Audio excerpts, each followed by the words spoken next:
ওকে, আবারও স্বাগত। আমি মুসাফির রাহাত আছি তোমাদের সাথে। এবার আমরা যে বিষয়টা নিয়ে কথা বলবো, এটা এক ধরনের ফালতু বিষয়। ফালতু কেন? ফালতু হচ্ছে এই কারণে যে পরীক্ষা দেওয়ার সময় আমরা তো অনেক বিষয়ে পরীক্ষা দিই, এবং দেখা যায় যে আমরা কমার্সের হই, সায়েন্সের হই বা আর্টসের হই, কিছু কিছু বিশেষ বিষয়গুলো আমরা খুব ভালোবাসি, আবার বিশেষ কিছু বিষয়গুলো আছে যেগুলোতে পড়াই হয় না।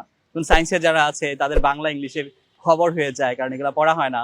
যারা কমার্সে আছে এদেরও সেম অ্যাকাউন্টিং নিয়ে পড়ে থাকতে থাকতে অন্যান্য বিষয়ে গ্যাপ পড়ে যায়। আর আর্টসে যারা আছে তাদের আসলে সবই পড়ে থাকে, অনেক সহজ পড়া তো পড়ে যায়। ঠিক সে কারণে দেখা যায় পরীক্ষা দিতে গিয়ে কোনো একটা বিষয় একটু খারাপ হয়েই যাচ্ছে।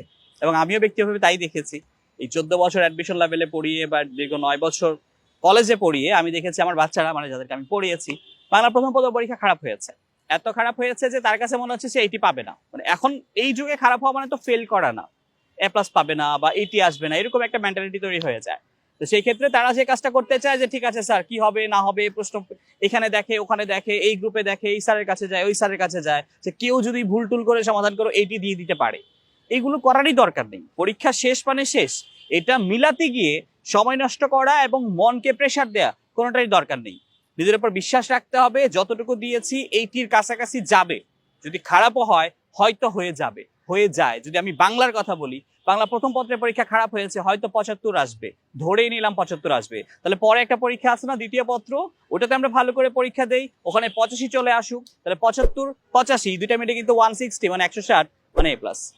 ভয় পাওয়ার কিছু নেই। যদি সায়েন্সের টপিকও হয় যে হ্যাঁ আমি তো কেমিস্ট্রিতে খারাপ করে ফেলেছি, আমি তো বায়োলজিতে খারাপ করে ফেলেছি, হায়ার ম্যাথে খারাপ হয়েছে, তাহলে তো আমার জীবন শেষ।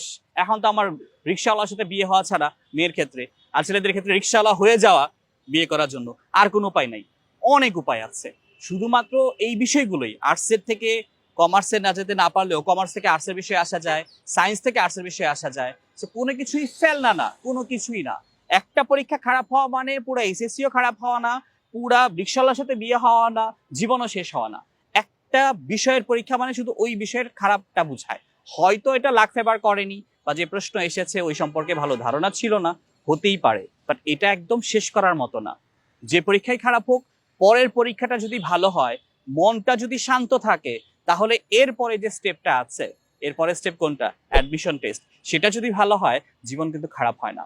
এবং আরেকটা বিষয় বলে রাখি, তোমরা যখন যে শিক্ষকের কাছে পড়ো, তোমরা খালি খেয়াল করো যে উনি কোথায় পড়েছেন, কোন বিশ্ববিদ্যালয়ে পড়েছেন। কখনো কিন্তু তুমি জিজ্ঞেস করো না আপনার এসএসসি রেজাল্ট কি, আপনার এসএসসিতে আপনি কি পেয়েছেন, বৃত্তি পাইছিলেন ক্লাস 5-এ, ক্লাস 8-এ রোল 1 ছিল তো, এগুলো কখনোই কেউ জানতে চায় না।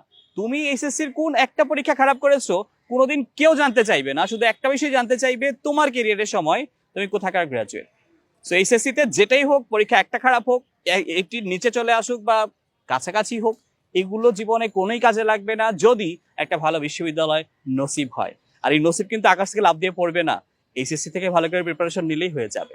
সো একটা পরীক্ষা খারাপ মানে খারাপ না, ভালো একটা বিশ্ববিদ্যালয়ে চান্স পাওয়া মানেই কিছু না কিছু অবশ্যই ভালো। চেষ্টা করতে হবে।